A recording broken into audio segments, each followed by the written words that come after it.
Oke, mulai aja yuk. Suara saya jelas gak?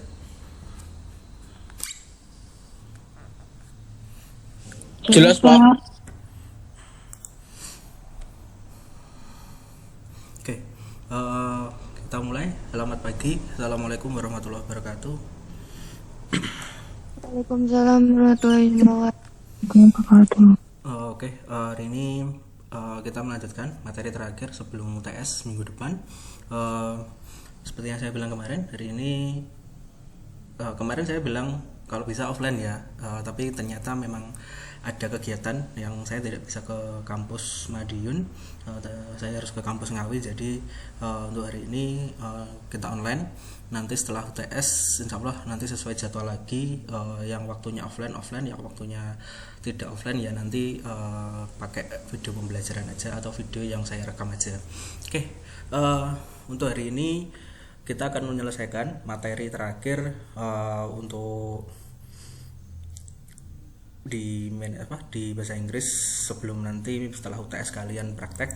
Jadi saya punya 3 hari ini, yaitu passive voice, kemudian direct indirect, kemudian conditional sentence. Jadi hari ini akan saya selesaikan 3 materi itu.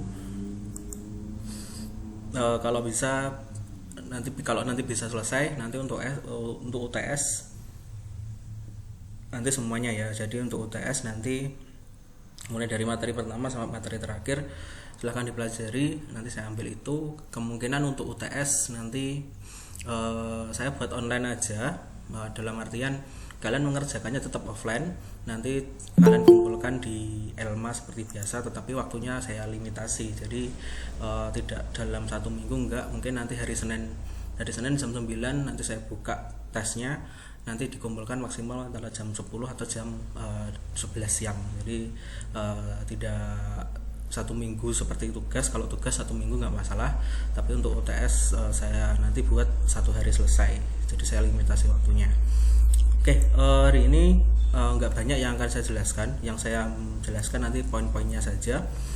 Jadi tidak semuanya nanti saya jelaskan ya. Jadi misal di conditional sentence yang baku saja, kemudian di passive voice yang baku, kemudian yang di direct indirect nanti yang baku yang saya jelaskan.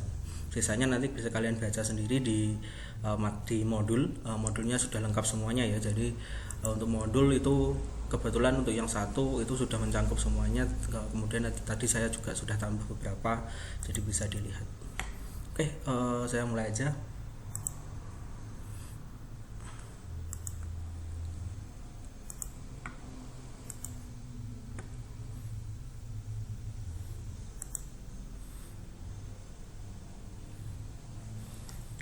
Oke, udah muncul ya? Udah muncul belum? Sudah, Pak. Oke.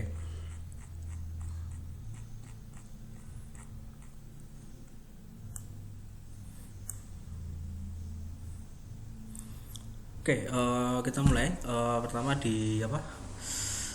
Conditional sentence. Jadi hari ini kita bahas 3 conditional sentence, direct, indirect, kemudian ada the passive voice.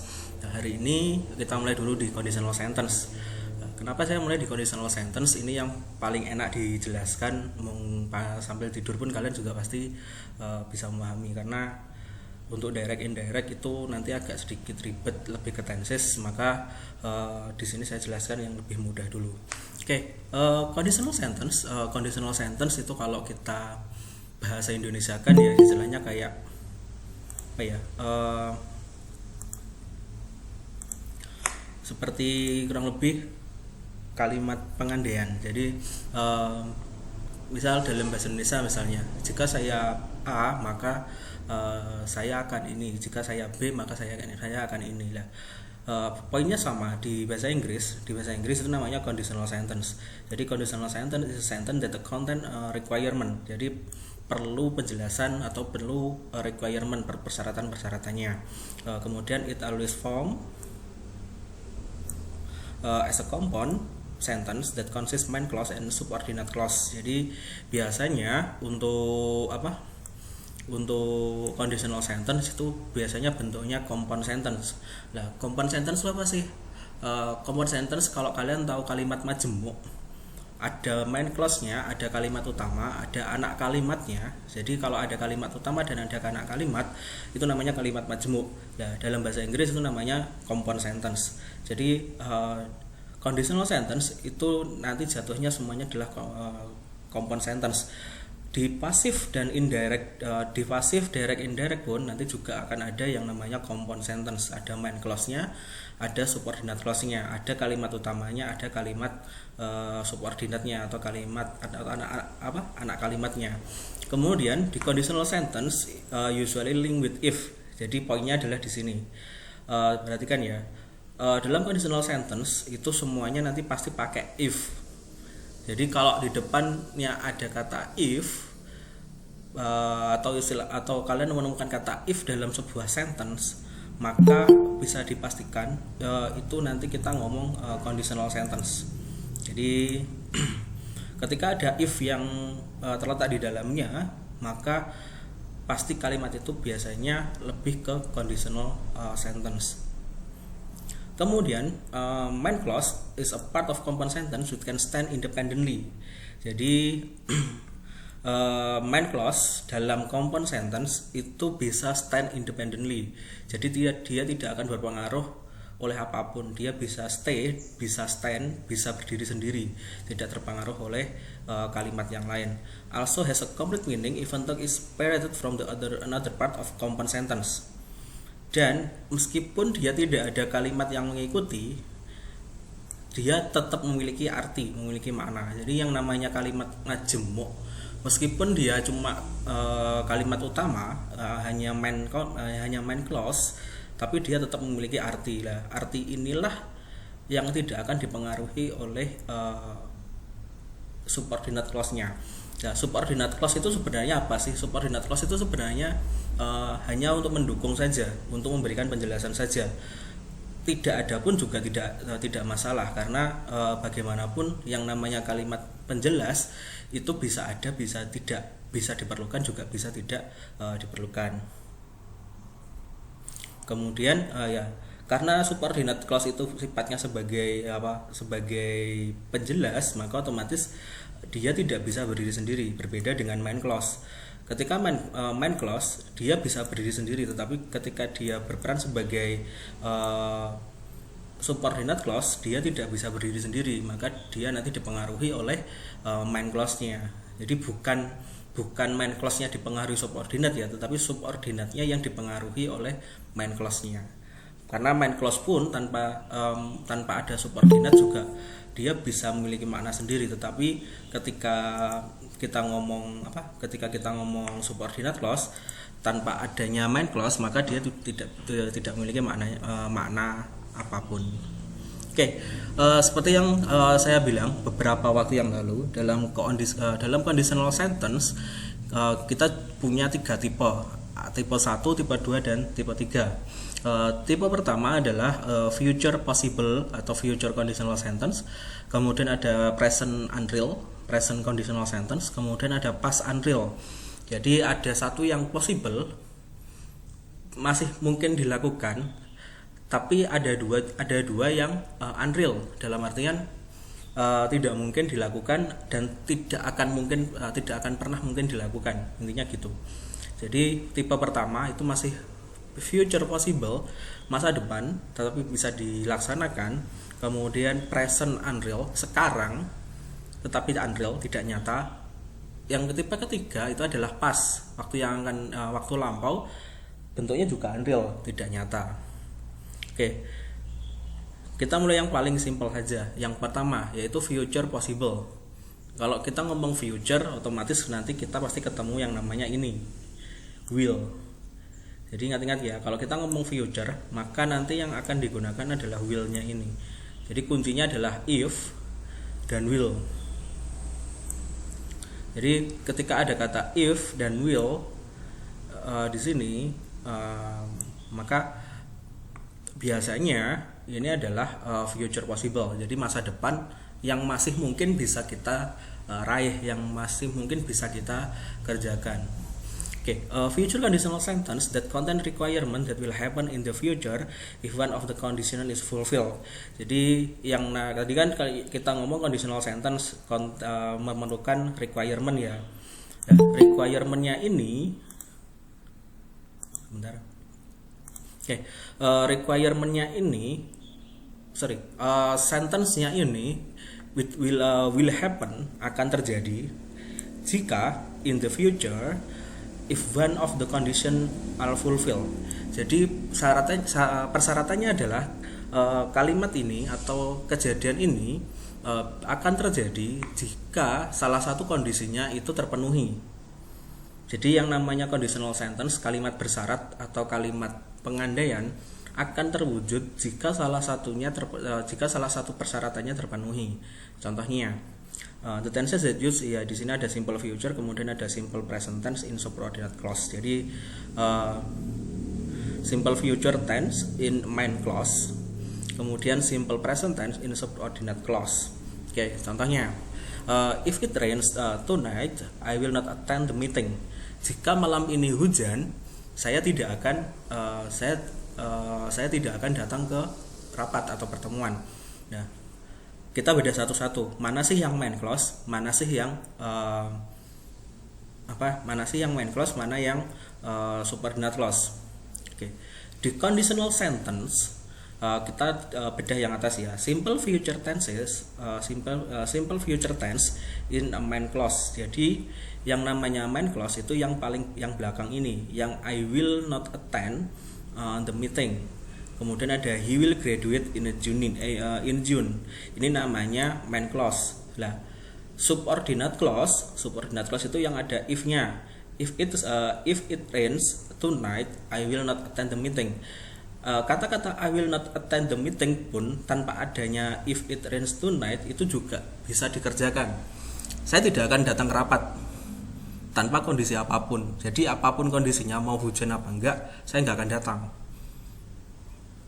Kemudian yang nomor 2, he will graduate in June. Dia akan lulus pada bulan Juni. Apapun kondisinya, apakah dia pas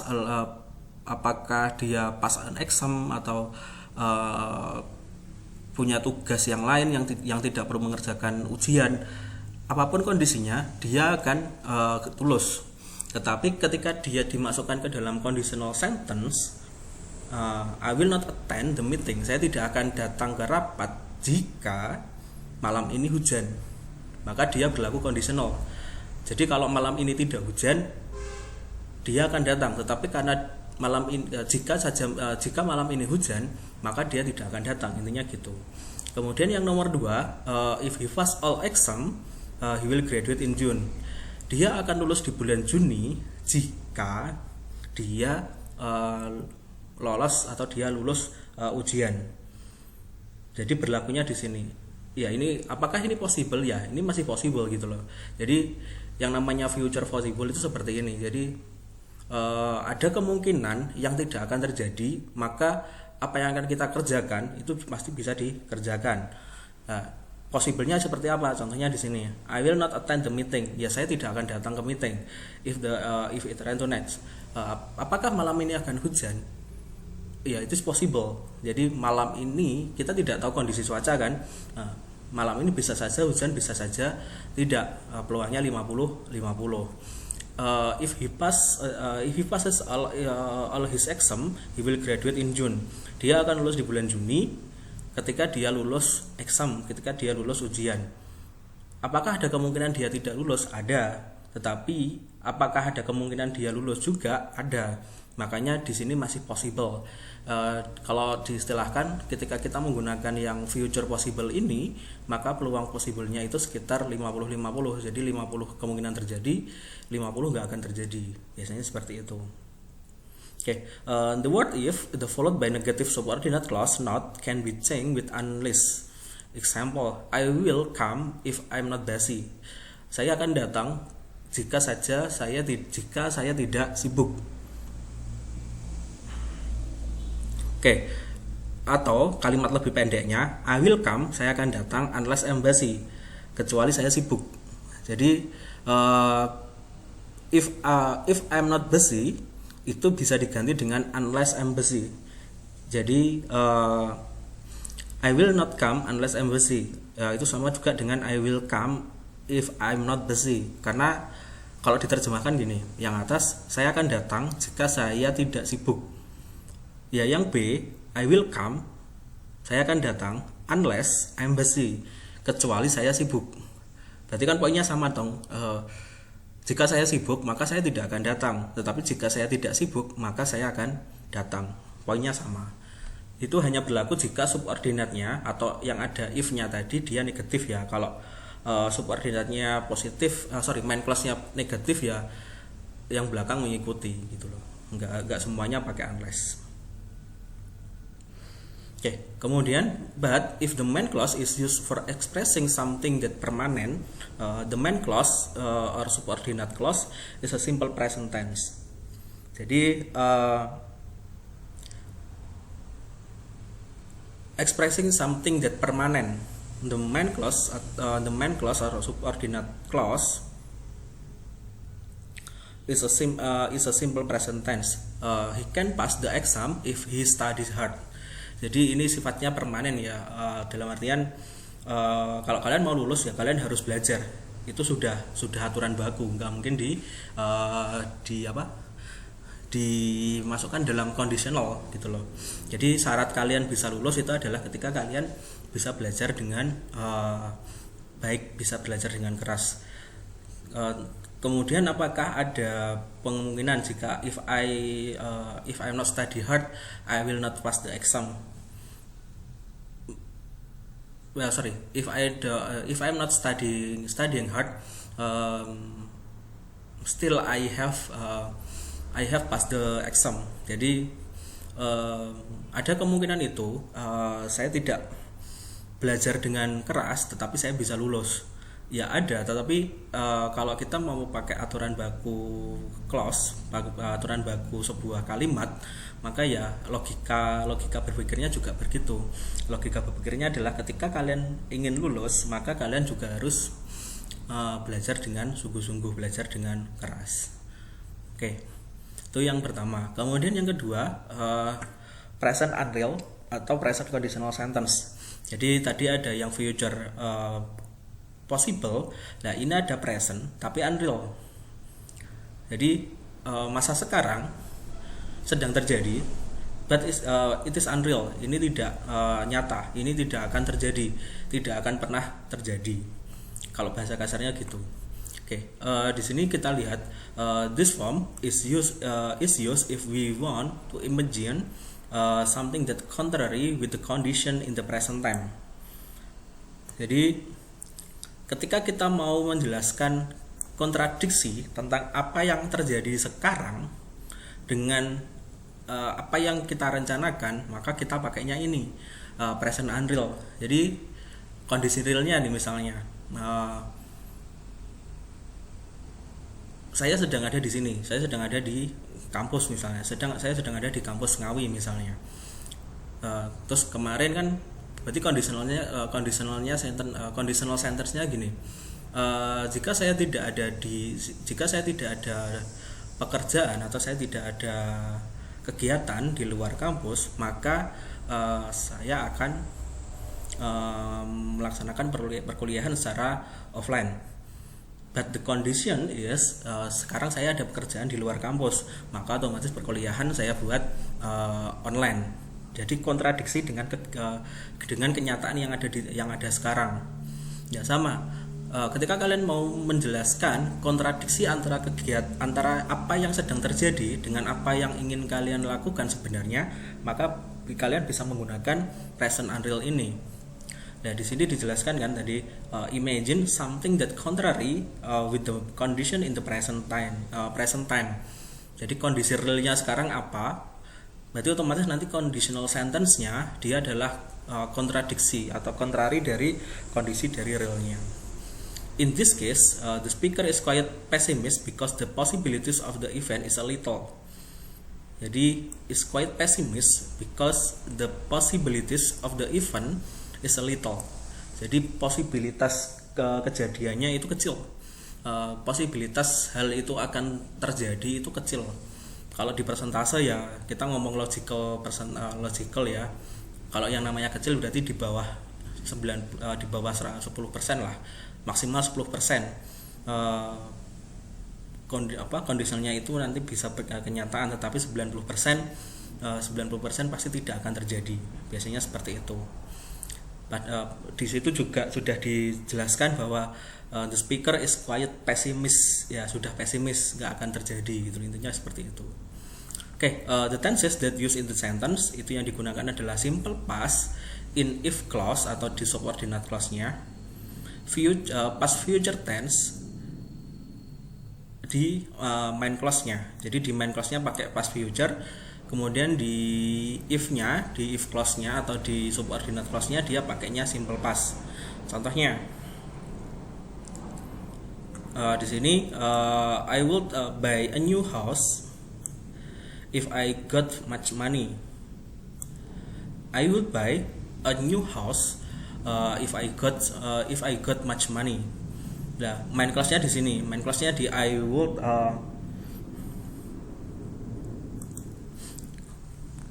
bentar.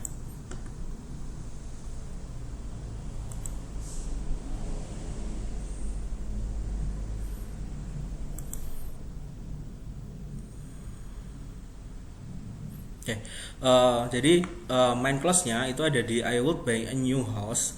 Dia pakainya past future I would. Lah, di if clause-nya di if I got much money, dia pakainya simple past. Dia pakainya past yang paling simple. Jadi saya akan membeli sebuah rumah yang baru jika saya punya uang yang banyak. But the condition sekarang yang dia alami sekarang, dia tidak punya uang yang banyak, makanya dia tidak jadi membeli atau dia tidak bisa membeli rumah. Possibilitasnya tinggi, possibilitasnya rendah dia membeli rumah. Jadi biasa saja dia memiliki uang, dia juga bisa membeli rumah.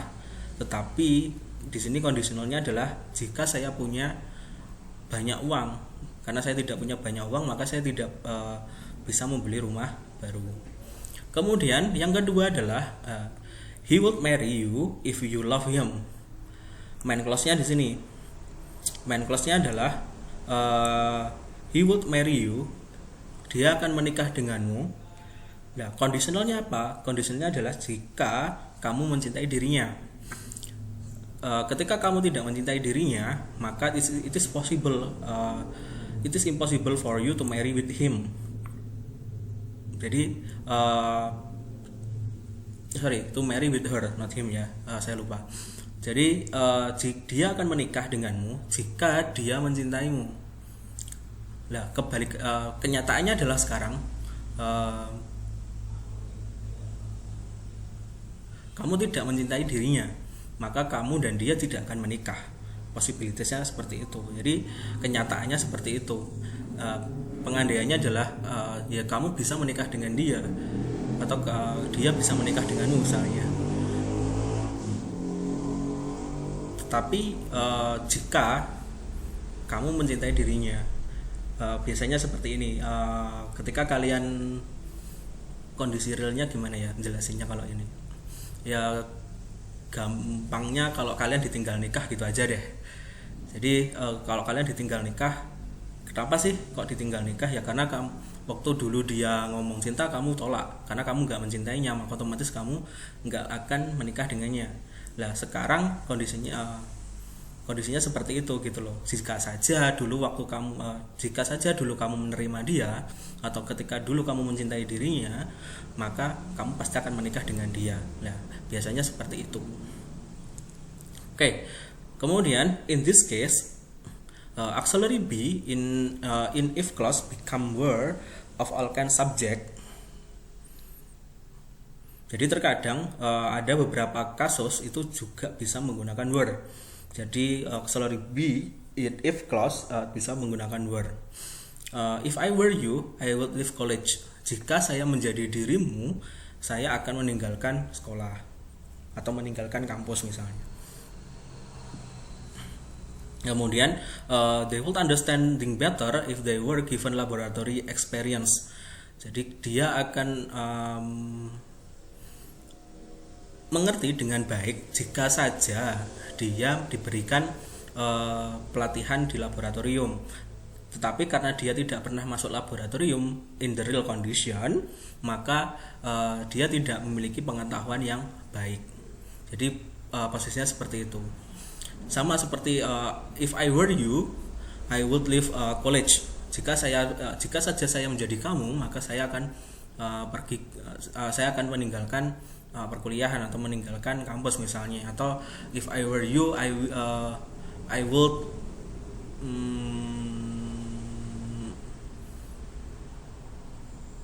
I would come with her misalnya, ya nggak masalah gitu loh. Jadi pengandaiannya seperti itu. Kemudian ada yang namanya past unreal condition. Jadi ada present unreal, maka juga ada past unreal. Kalau present adalah apa yang terjadi sekarang, itu kontradiksi dengan apa yang kita planningkan. Kita planningnya ini kontradiksinya adalah seperti ini. Possibilitiesnya kecil untuk terjadi. Nah, di past unreal, we talk about the form is used if we want to imagine other possibilities from event that have been happen in the past. Jadi eventnya bukan sekarang, eventnya sudah terjadi di masa lampau. Nah, kita bikin pengandaiannya lagi di masa yang lebih lampau lagi. Jadi double past tense intinya gitu. Kalau tadi kan nggak double past tense karena kondisinya masih sekarang, tapi kalimatnya memang pakai kalimat pakai kalimat past. Tetapi ini kejadiannya sudah di masa lampau, eventnya sudah di masa lampau. Nah, kita membayangkannya lebih lampau lagi dari kondisinya. This form can be used for expressing some condition or event that contrary with the reality in the past. Jadi kalau present berarti contrary the reality in the present. Kalau past unreal, the contrary reality in the past. Nah, yang digunakan adalah past perfect if clause. Berarti past perfect di subordinate clause-nya, kemudian past future perfect, would, now, dan seterusnya di bagian main clause-nya. Jadi past perfect di if clause atau subordinate clause, kemudian past future perfect di bagian main clause-nya. Contohnya, she would have passed the exam. Sampai sini ya. She would have passed the exam. Di sini pasti di sini maka kita ngomong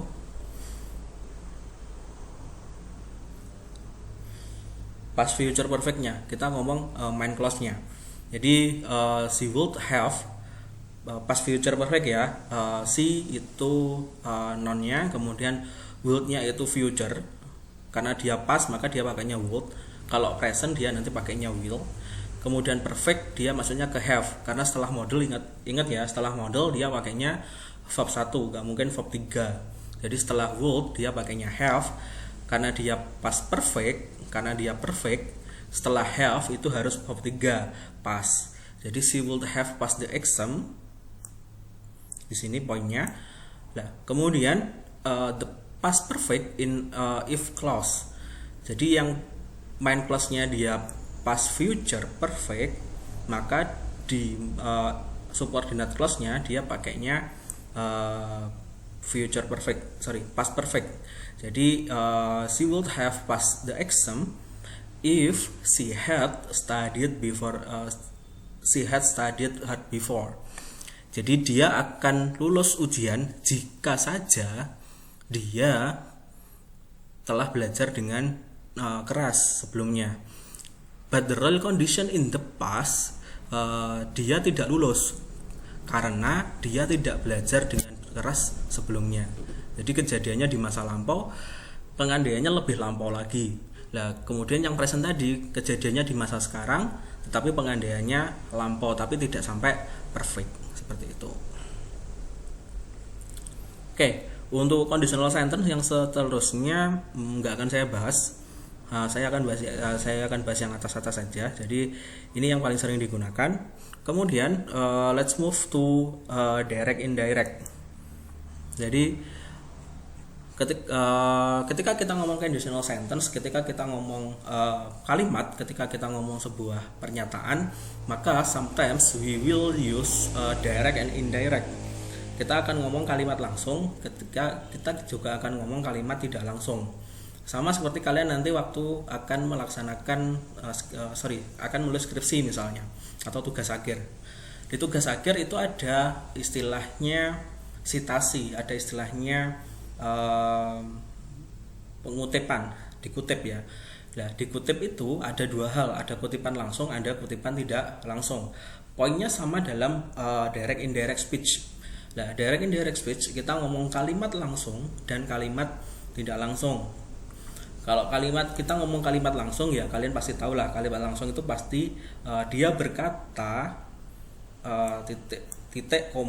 dia berkata koma tanda kutip apa gitu misalnya. Nah, di bahasa Inggris sama, yang namanya kalimat langsung itu seperti ini, he said, koma, kemudian dalam tanda kutip I am going to school, buka apa ya istilahnya, buka tutup kutip di dalamnya seperti ini. Nah, kalau dibuat menjadi indirect maka otomatis dia berkata I am going to school, dia berkata saya akan pergi ke sekolah. Maka kalau dibuat indirect maka dia berkata bahwa, ada tambahan bahwa ya.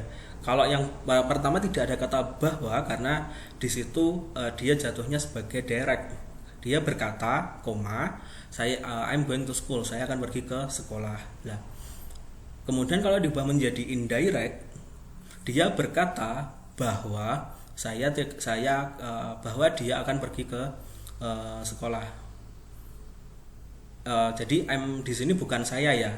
I'm di sini bukan saya pribadi, tapi I'm di sini adalah he-nya tadi. Karena yang berkata dia, maka yang melakukan adalah dia. Tapi karena diubah menjadi indirect, yang ngomong saya. Nah, yang ngomong saya kan, saya menjelaskan apa yang dia ngomongkan tadi. Nah, dia ngomongnya gini, dia berkata bahwa dia akan pergi ke sekolah. Atau misalnya gini, David said, I will go to supermarket misalnya. Jadi yang ngomong kan David. Karena David ngomong sendiri, maka dia pakainya I. Nah, nanti kalau saya yang report, saya yang melaporkan, maka saya akan ngomongnya gini. David tadi berkata bahwa dia, maka saya akan ngomongnya dia. Gak mungkin saya ngomong bahwa saya akan pergi ke supermarket, karena yang pergi ke supermarket bukan saya, tetapi si David. Nah, jadi nanti ada perubahan pronoun dari sebelumnya ini menjadi ini. Dan dalam bahasa Inggris perubahan ini tadi ada kata bahwa, maka kalau di bahasa Inggris ada kata that. Ya, ini yang paling enak diidentifikasi ya. Jadi ketika ada kata-kata that antara dua kalimat, maka bisa dipastikan itu biasanya direct indirect speech. Jadi kalimat langsung dan kalimat tidak langsung pasti seperti itu. Contohnya di sini ada beberapa hal yang perlu diperhatikan ya.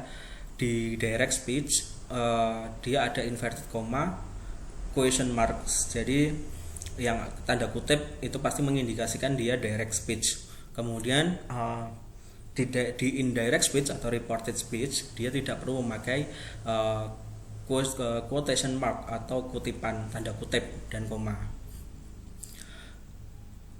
Oke, kemudian question mark atau exclamation mark are not used in the reported speech. Jadi kalau kalimat langsung itu harus pakai tanda tanya. Jadi kalau kalian kalau ada yang nanya gini, is it bleeding very much, Mr. Sharma asked. Jadi Mr. Sharma ini bertanya apakah ini berdarah cukup banyak. Nah, kemudian dijawab lagi oleh Mr. Sharma. Mr. Sharma kalau dibuat reported speech-nya maka dia berubah menjadi Mr. Sharma asked if it was bleeding very much. Mr. Sharma menanyakan jika apakah ini bleeding very much, ini berdarah cukup banyak. Jadi karena dia kalimat bentuk tanyanya adalah yes no question, maka dia biasanya pakai tanda if ini, bukan pakai that. Bisa pakai that, bisa pakai if, terserah kalian. Karena indirect kadang ada juga yang direct indirect itu tanpa that, jadi langsung seperti itu. Tapi kebanyakan sih pakai that dan if, itu biasanya seperti itu. Kemudian in reported speech, the reporting verb like ask, inquire, commanded, ordered, requested, advised, suggested, exclaimed, shouted, etc. are often used in the place of the reporting verb said to convey the mood of the spoken word. Jadi kata-kata I said itu bisa diganti dengan I exclaim atau I advise atau I promise, itu bisa diganti. Jadi nggak harus I said di direct speech kemudian berubah menjadi kemudian di indirect tetap I said, nggak masalah. Tapi kalau mau diubah misal I said kemudian atau di direct kemudian ketika indirect berubah menjadi I promise atau I said I claim dan seterusnya, it's okay, nggak masalah. Kemudian the tense of the verb in the reported speech is in the past. Jadi sekali diingat-ingat ya, direct speech kalimat langsung itu bisa mulai dari simple present sampai yang paling kompleks, present perfect misalnya bisa. Tetapi di indirect kalimat tidak langsung otomatis yang digunakan mulai dari simple past. Jadi kebalikan. Jika di direct kita menggunakan simple present, maka ketika diubah menjadi indirect, otomatis dia nanti berubah menjadi simple past atau bisa juga past participle dan seterusnya.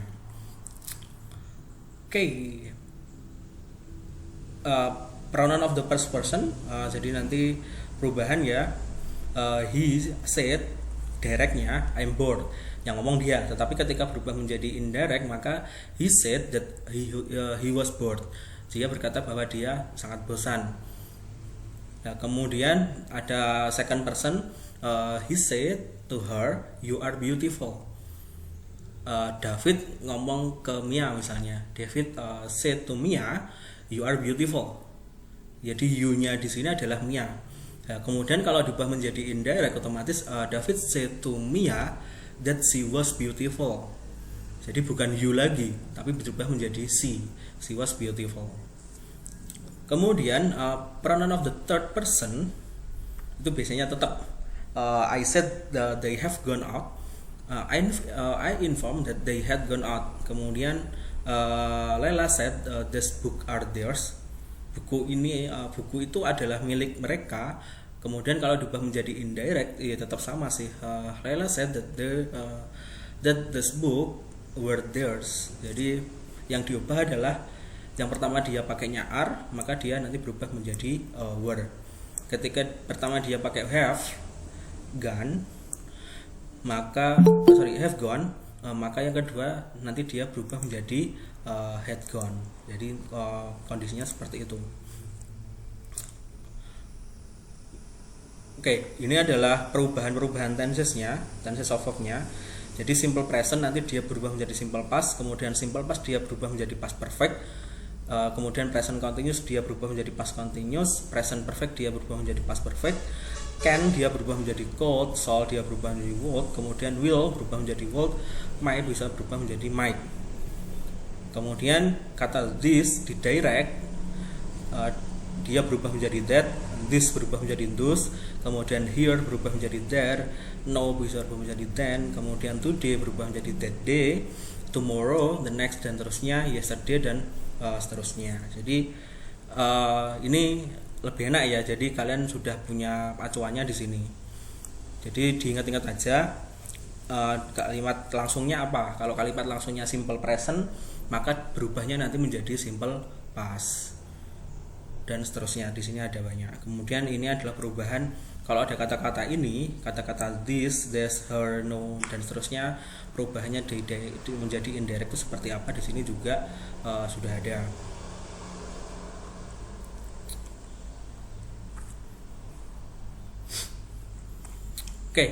Itu direct, indirect. Kemudian let's move to passive voice. Jadi saya nggak akan terlalu detail ya, karena nanti bisa kalian pelajari sendiri. Nanti pasti di setelah UTS pasti kita akan bahas semuanya ini, tetapi lebih dalam bentuk praktis, bukan dalam bentuk teori seperti ini. Tapi ini saya kasih teori-teorinya dulu seperti apa. Oke, the last one is the passive voice, kalimat pasif. Jadi dalam bahasa Inggris ada kalimat aktif, ada kalimat pasif. Selain direct, indirect, ada kalimat langsung, ada kalimat tidak langsung. Maka kita juga punya kalimat pasif dan kalimat aktif. Okay. The passive of an active tense is formed by putting the verb to be in the same tense to the active verb and adding the past participle of the active verb.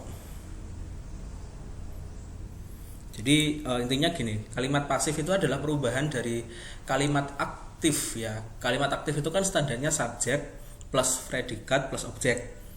Ya, itu kalimat aktif.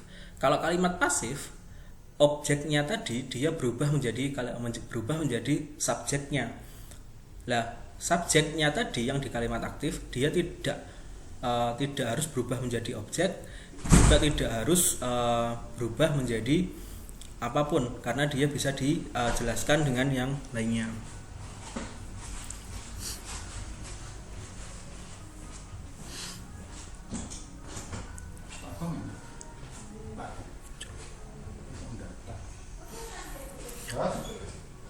Oke, sorry sebentar ya. Oke, bisa kalian lihat di bawah, di situ ada tenses-tensesnya. Jadi untuk tenses ini present simple present misalnya, dia aktifnya adalah he delivers the letter. Nah, kemudian pasifnya tetap simple present, tapi dia berubah menjadi the letters. Nah, the letters tadi kan dia objeknya di aktif ya. Nah, di pasif the letter ini dia berubah menjadi subjek. Nah, kemudian present simple present kan nggak mungkin langsung the letter deliver, kan nggak bisa seperti itu. Maka dia tadi kan di atas dijelaskan adding to be, menambahkan to be-nya. Nah, to be-nya di simple present itu adalah are. Maka the letter are, kemudian kemudian predikatnya yang tadi deliver, yang tadi present, verbnya, predikatnya tadi present, dia kemudian diubah semuanya menjadi verb 3. Tapi verb 3 di sini bukan berarti dia lebih mengacu ke tenses ya. Jadi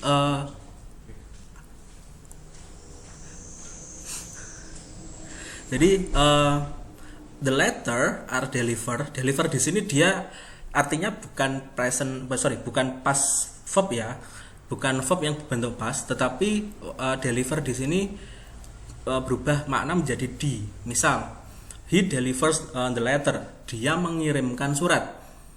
Tetapi di passive voice nanti artinya adalah surat itu dikirimkan. Jadi bukan delivernya itu dalam artian dia mengirimkan tapi bentuk past, tetapi delivernya di sini nanti dia berubah menjadi bukan mengirimkan artinya, tetapi dikirimkan. The letter are delivered by him, karena dia pakainya he ya, otomatis by him. Nah, biasanya seperti itu, karena delivernya bukan mengirimkan, tetapi delivernya adalah dikirimkan. Jadi nanti semuanya pasti bentuknya ada tambahan ed, atau kalau bahasa kasarnya nanti semuanya berubah menjadi verb 3. Misalnya di irregular verb ya, di irregular verb contohnya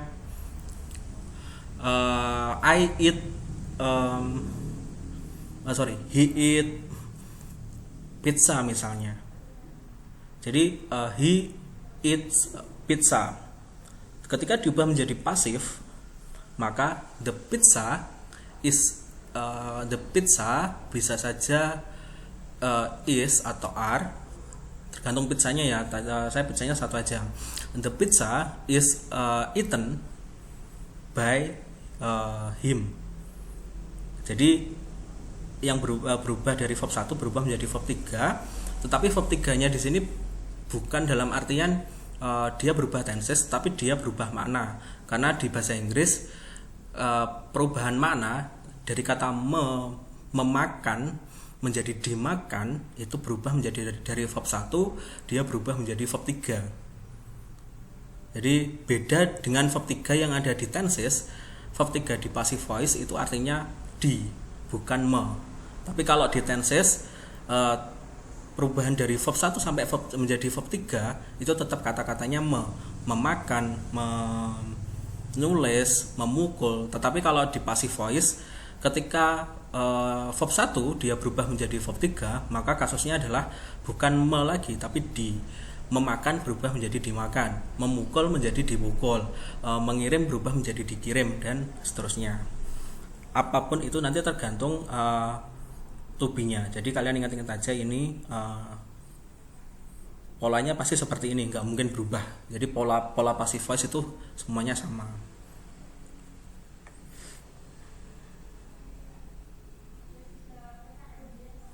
Oke, sisanya yang bawah itu juga sama.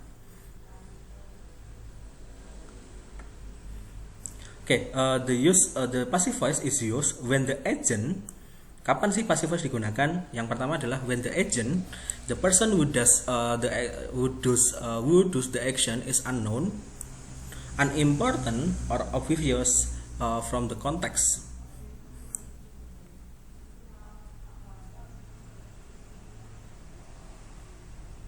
Jadi passive voice digunakan ketika the agent, person who does the action is unknown. Jadi yang melakukan aksinya itu unknown, unimportant, tidak penting, atau obvious, umum. Jadi nggak penting sih, nggak perlu pakai aktif, makanya bisa pakai pasif. Jadi from the context ya, jadi dilihat dari konteksnya. Contoh, Jane was shot. Jane ditembak, tapi kita tidak tahu siapa yang menembak, itu namanya unknown. Kemudian the church was built in 1815, unimportant agent. Gereja itu dibangun tahun 1815. Ya it's not important buat kita gitu loh. Mau dia dibangun tahun berapapun ya namanya itu ya itu gitu loh, nggak mungkin dia berubah. Kemudian obviously by the police, he has been arrested, dia ditangkap misalnya. Ya yang nangkap kan polisi, pasti tahu itu, tapi kan itu obvious. Yang namanya menangkap kalau di bidang hukum ya yang berhak itu adalah polisi, maka agentnya tidak perlu ditulis. Jadi clear ya, yang pertama unknown, jadi agennya unknown. Kalau dibalik juga kita nggak akan bisa balik, karena kan tadi aturannya subjek, ketika menjadi passive voice maka subjek itu berubah menjadi objek, objeknya berubah menjadi subjek. Nah, ada kondisi di mana kita tidak tahu subjeknya dalam bentuk active voice, tetapi kita tahu bentuk objeknya. Kita tahu objeknya dalam bentuk active voice, maka objeknya ini kita ubah menjadi agent di passive voice. Ya, jadi dibalik. Kemudian ada unimportant agent. Kemudian intinya siapa yang bangun ya nggak penting gitu loh. Yang penting dibangun tahun itu. Yang bangun siapa saya nggak ngurus gitu loh, intinya gitu. Tetapi ketika yang bangun misal landmark, bangunan ini dibangun oleh ini lah, itu kalau itu penting maka itu baru dimasukkan biasanya di aktif, lebih ke active voice bukan di passive voice. Kemudian he has been arrested, ini sama obvious.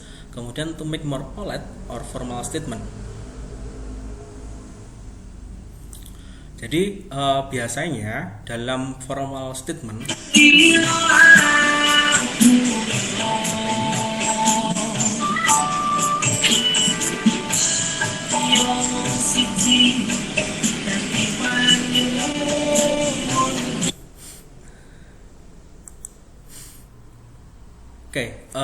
di formal when the action is more di formal ya, di polite statement. Jadi ketika kalian nanti membuat statement, membuat sebuah pernyataan, membuat sebuah surat, maka yang perlu digunakan itu adalah passive voice karena dia jatuhnya lebih formal. Tetapi kalau kalian menggunakan active voice, dia jatuhnya less polite, dia tidak terlalu sopan. Tetapi ketika menggunakan menggunakan passive voice, maka dia nanti bisa dikatakan itu lebih formal, lebih sopan. Sama di akademik pun seperti itu. Deskripsi itu yang lebih baik kalian menggunakan active voice, lebih baik menggunakan passive voice daripada menggunakan active voice. Jadi lebih baik kalian menjelaskan daripada lebih baik kalian menjelaskan sesuatu daripada sesuatu itu menjelaskan kalian, itu seperti itu. Kemudian when the action is more important than the agent, as in process, instruction, event, report, headline, a new item, and advertisement, maka ketika actionnya itu lebih penting daripada agentnya, daripada prosesnya, kemudian instruction dan seterusnya, maka kita bisa pakai passive voice juga. Kemudian to put emphasis on the agent, jadi memberikan penekanan kepada agentnya, kita juga bisa pakai passive voice. Jadi polanya seperti ini, perubahannya seperti ini. Oke, kemudian ada active dan seterusnya. I will not explain, kalian bisa baca sendiri, karena saya nggak akan bahas ini. Nah, ini yang paling penting, ada kata by or with. Jadi nanti ada sometimes kalian lihat di belakangnya itu ada kata by atau kata with. Nah, penggunaan kata by dan with ini jika agentnya jelas, jika kalimat aktifnya itu, jika kalimat itu bisa berubah menjadi kalimat aktif, kalimat pasif itu bisa berubah menjadi kalimat aktif, maka kalian perlu ada tambahan by sebagai agent. Tetapi kalau kalimat itu tidak bisa diubah dalam kalimat aktif, kalimat pasif itu tidak bisa berubah menjadi kalimat aktif, maka agentnya tidak perlu dimasukkan. Kata by di sini tidak perlu diikutkan. Jadi the door was open by Mr. Black atau Mr. Black open the door. Nah, maka kalau dibalik, the door was opened by Mr. Black dan seterusnya. Oke, yang bawah nggak perlu saya jelaskan, sisanya nanti seperti itu. Jadi yang perlu kalian pelajari hanya itu aja. Oke, itu untuk 3 materi kita hari ini. Jadi semuanya saya sudah jelaskan, not in detail, but it just the important information aja. Jadi semuanya yang saya jelaskan itu adalah informasi-informasi pentingnya saja. Nanti sisanya bisa kalian baca, sisanya bisa kalian pelajari sendiri untuk hal-hal lain. Pasti di SMA sudah dijelaskan juga tentang ini. Jadi saya hanya mengulang saja. Oke, that's all. Ada yang mau ditanyakan nggak?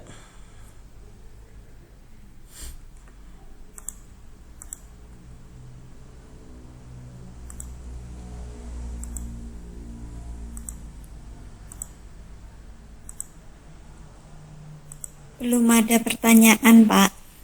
Oke, berarti siap ya untuk untuk UTS minggu depan. Oke, kalau nggak ada, minggu depan sudah UTS.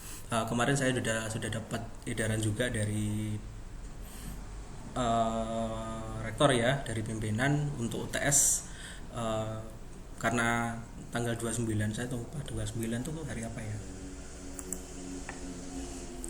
Oke, tanggal 29 hari Jumat itu sudah libur kayaknya, maka nanti UTS-nya kan mepet itu Senin sampai Kamis, hanya 24 sampai 28. Jadi nanti saya sesuai jadwal aja, seperti yang bilang di awal tadi, nanti ada limitation time.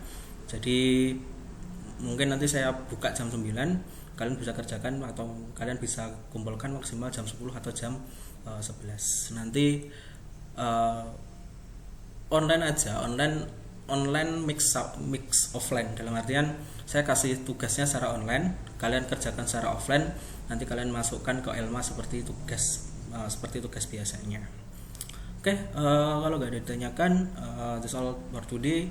Nanti setelah UTS sudah nggak puasa, jadi nanti kita bisa untuk luring sesuai dengan jadwal yang kemarin disepakati. Oke, itu dulu untuk hari ini, sudah jam 10. Saya yakin juga sudah pada ngantuk, jam-jam ngantuk nih. Jadi bisa istirahat. Kalau setelah ini ada kuliah, silahkan mengikuti perkuliahan dengan baik. Saya tutup. Thank you for today. Thank you for your coming. See you next weeks. See you after setelah Lebaran ya di kampus. Nanti kita mulai untuk praktis. See you. Selamat pagi. Assalamualaikum warahmatullahi wabarakatuh. Waalaikumsalam Pak. warahmatullahi wabarakatuh. Waalaikumsalam warahmatullahi wabarakatuh.